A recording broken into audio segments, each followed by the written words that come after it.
My name is Pavani, and this is my husband, Vajra. And we're happy to be with you this morning. We'll both be sharing. So first things first. The title of our reading today, to me, really speaks to our need to seek God first in everything we do. And the story that's given in the reading of Yogananda going to Vrindavan with his friend and being fed and taken care of and sent back on the train with no money. It's an extraordinary example and a wonderful one. But how do we practice in our sort of normal daily lives, experiencing God first in everything we do? And why is that helpful? During Spiritual Renewal Week this year at Ananda Village, one of the speakers, Anandi Cornell, relayed a revelation that she had about a simple way to practice this. And she had been having a conversation with someone and it hadn't gone well.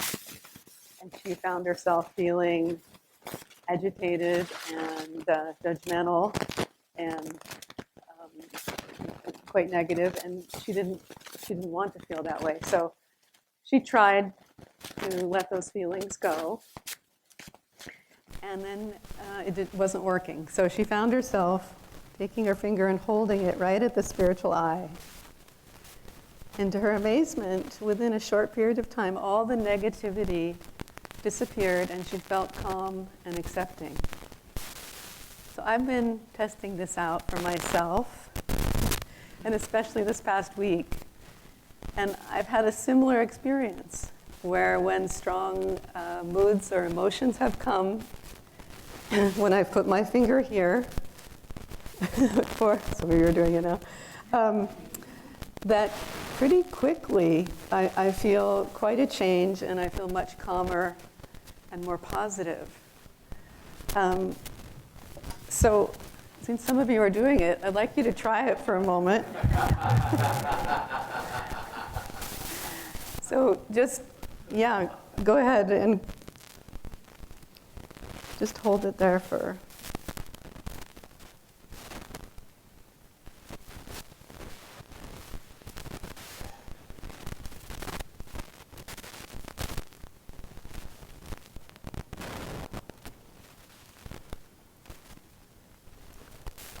And then, since we don't have as long a time, but when you're ready, just take your finger away and see. Just notice if your body or your feelings are any different. It definitely helps me relax. So why does this work? Well, one perspective is that the light of the spiritual eye connects us with the light of God. And when I was reading the reading, and the First Things First title, what came to my mind was this: first things first. So as I'm going through the rest of the sharing, this is a little hokey, but if you as I'm going through the rest of the sharing, at certain moments, I'm going to do that as a way to remember. And so you're welcome to follow me and do first things first, okay, just to practice. So, sorry. Let me raise this up so I'm not doing that. There's a wonderful book entitled Testimony of Light, and it's by a woman named Helen Greaves. And she was friends with a nun named Frances Banks, and they worked together and they also practiced meditation together. And Frances, the nun, passed away, and she was able to telepathically communicate to Helen on Earth her experience in the astral realms. And Helen wrote this book based on what she heard. And it was in 1969, so it was long before the rage of channeled writings. and Frances was a Christian nun. So it has a tremendous depth and ring of truth to it. And it's a fascinating book. I recommend it. And Frances describes that she wakes up in a hospital of sorts. And she's there to recover for a little bit. And it's run by the nuns who she was affiliated with on Earth.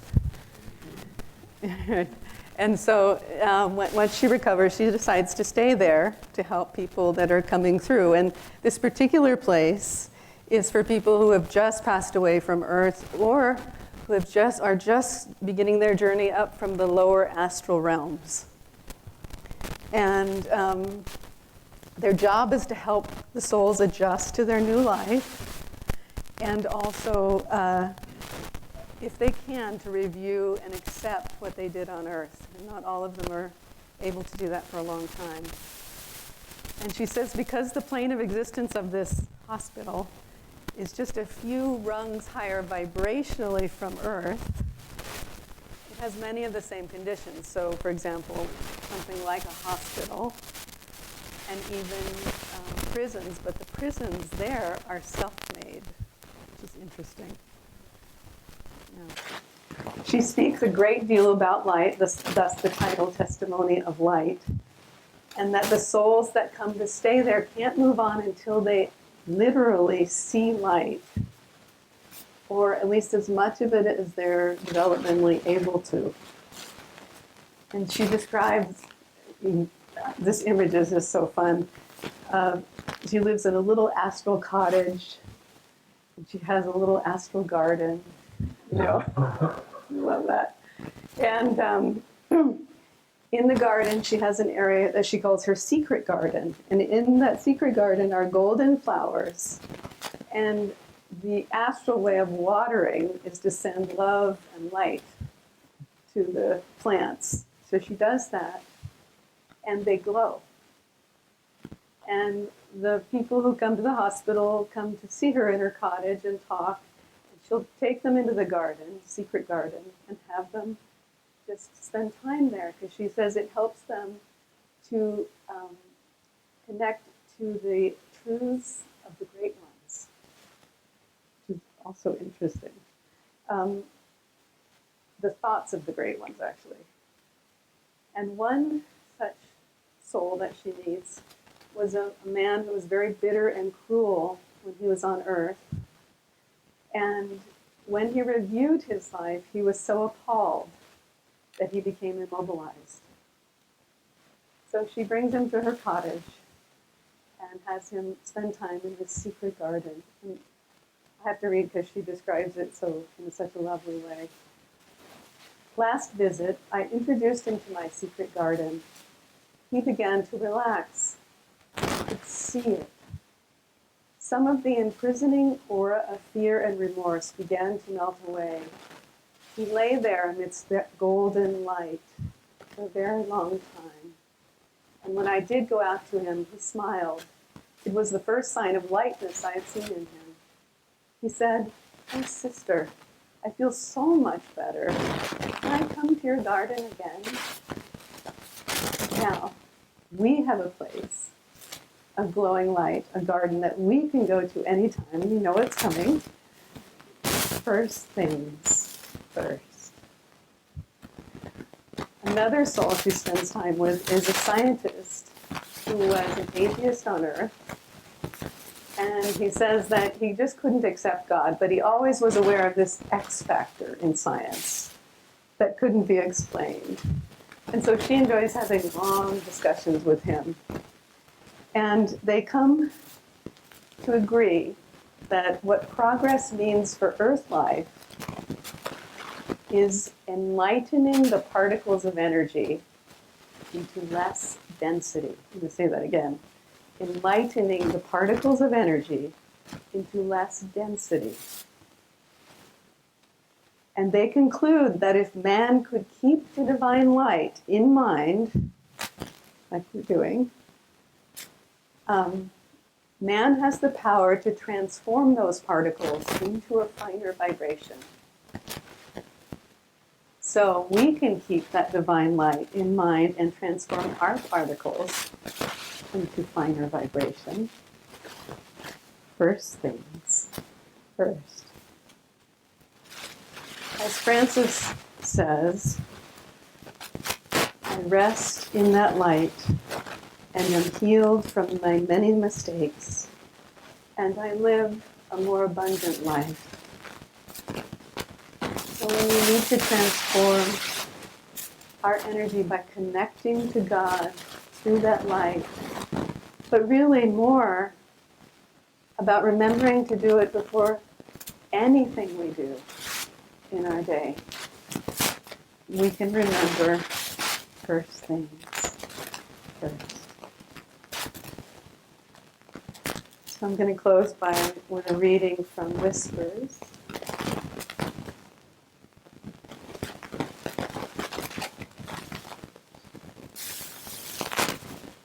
I pour out my love at thy feet of immortality. I pluck blossoms of light from dawn's heart as offerings to thee. I have lighted lamps of wakefulness in the temple of my morning's silence. I beheld thy bliss face emerge from the dark shadows of my ignorance, where it had been hidden for long eons by my indifference. And seeing thy smiling joy, I know that my own happiness mirrored thy blessed image. My heart's tiny capacity for love mirrored thy infinite love. My little peace of mind mirrored thy awe-inspiring, majestic calmness. I will blame the fates no longer for any suffering that comes my way. Beloved Divine Mother, it was my self-made darkness that hid the glory of our mutual love. Now I see myself reflected in thy bliss, and know that I, too, am perfect bliss. For my own mirror is clear now. I behold thy reflection in it, O thou ever sacred, omnipresent, perfect bliss. I pour libations of my love at thy feet of immortality. I pour out my heart to thee from the overflowing chalice of my soul. I wash with the precious musk of my reverence, thy feet of ever-moving progress in everything. Good morning.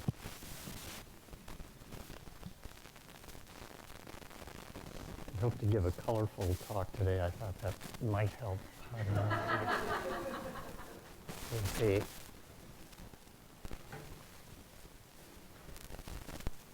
First things first, when I think of first things first, I think of stepping back, of looking at the big picture, of trying to sort out what's the goal here and what's the best way to achieve it. I'm reminded of that adage, give a man to fish and you feed him for a day. Teach a man to fish and he'll sit in the boat all day drinking beer. May not have that exactly right. First things first, I was out of town for a number of weeks, and David LeBrier very generously offered to take field maintenance calls for me while I was away, and there was a water heater that was giving some trouble. Betsy knows about this water heater. And he went over, and there's four water heaters side by side. They're downstairs, and for the 4 apartments, and he got it in his head that it was one particular water heater, and he changed out the thermostat, and Betsy came along and said, that's not my water heater. My water heater is this one over here. And all her water heater actually needed, as it turned out, was to have the reset button pushed, which he did. Meanwhile, this water heater had had its thermostat replaced. Well, he thought no harm done. I returned, and that water heater wasn't working. Well, that's odd, and I asked David about it, and he said, well, I just took a water heater, a thermostat out of the bin and put it in. I thought, okay. Probably somebody had tossed a defective water heater thermostat in there and he picked it up, and so I'll go back and put in the original one and that should take care of it. So I swapped it out. The water heater didn't work. So I thought, okay, something's wrong here. I don't know what it is. I'll get another water heater, which I did, and I put it in. And the one I put in didn't have the right terminals on it for the wires. It didn't have the right connection. So I looked it up online and found that it was a water heater thermostat for a different application. Okay, so back to the shop, got another water heater. Now this is the fourth thermostat we're on at this point, and put it in. It's still not working right. At this point, I think, maybe I should test it. First things first. Had I done that initially, I wouldn't have had to put in 5 thermostats. It turned out it wasn't, water heaters have 2 thermostats, an upper thermostat and a lower thermostat. Had I tested it, I would have realized that the problem is not with the upper thermostat where the button is, it's with the one down here. So anyway, such as it is with life. First thing, now you can do it either way.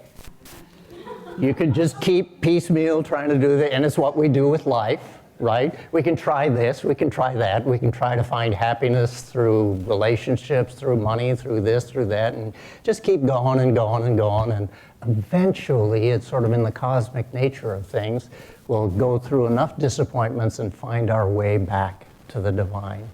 Or we can go there direct. We can skip all that, and we can, as Pavani pointed out, do first things first. Swami Kriyananda says of it, the most important thing for every human being, whatever his other goals in life, is to cultivate faith in God. The most important thing, regardless of what other goals you may have, is to cultivate faith in God. And when he talks about faith, he's not talking about belief. What he's talking about is the consciousness of God's presence within. That's the first things first part. Whatever you're doing, it starts with your connection with God. It doesn't matter what it is. It will show up differently in different endeavors. If you're an artist, you want to tune into an artist's consciousness. If you're trying to be a businessman, you want to tune into business consciousness. But it's the divine expression in that way that you want to tune into. For an artist to think of his work as a venture project, a money-making proposition, he's going to miss the boat. In the same way, if someone's trying to be successful in business and just tries to focus on the aesthetic aspects of it, disregarding things like profit and investment and the basics of business, he's going to miss the boat and not get there. So it's different in different area, but whatever the area is, what you're looking for is the same. It's the divine expression of perfection in that arena, whatever that arena is. It's tapping into that divine expression, tapping into that attunement where you can feel it and express it. A friend of mine, a builder, used to say, still says, perfection is the enemy of excellence. And I knew what he meant. What he meant, or what I would add to that is the obsession with perfection is the enemy of excellence. In other words, you can go too far with trying to get it just perfect. That's not the same as attunement. Attunement is feeling God's presence and feeling how that wants to express itself. Another builder that I knew, one of my mentors, Jaya, who's one of the directors over in India now, used to put it differently. He said, do everything you can with any building project, but it applies to everything, to get it absolutely perfect the first time. And if you don't succeed, let it go. Go on. Unless it's really bad and then you have to go back and fix it. But you give it everything you can and then you let it go. You offer it up. You've done the best you could. The rest is in God's hands.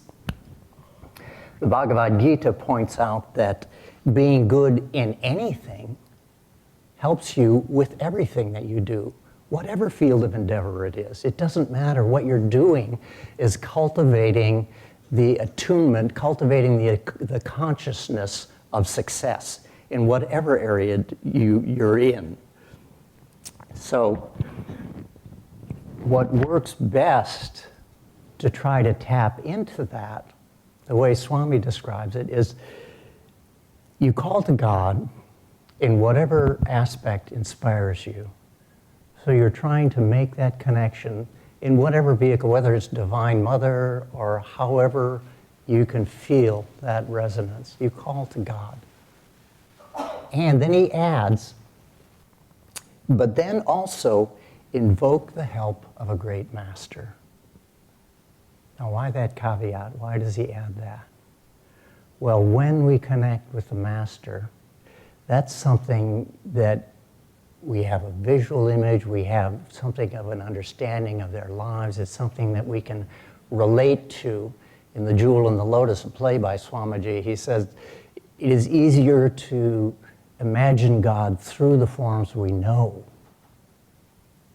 So it's a way of personalizing that divine connection.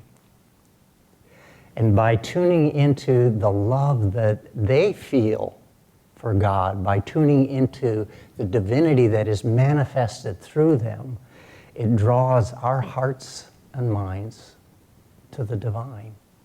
It allows us, it facilitates the process of our communing with God, of our receiving the guidance that God has to offer, and expressing that divinity in everything that we do.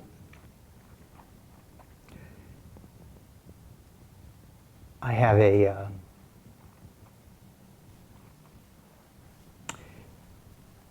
never mind that.